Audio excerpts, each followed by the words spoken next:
inamin din niya sa akin na yung Japanese po is meron Yan. talaga silang relationship. OMG!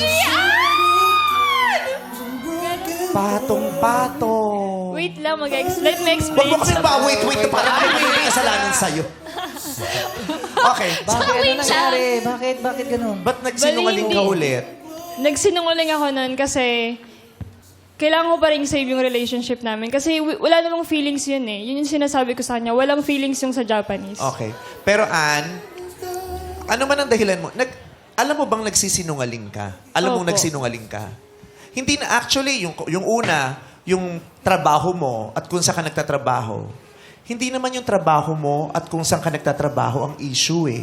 Ang issue, yung nagsinungaling ka tungkol sa trabaho at sa pinagtatrabahuhan mo. Kung nasan ka at kung anong ginagawa mo. Yung pagsisinungaling. Hindi talaga yung kung nasan ka at kung anong trabaho mo. Pangalawa, ano man ang rason mo, isinisave nyo, hindi naman yun ang reason. Ang rason, nagsinungaling ka ulit. Totoo po.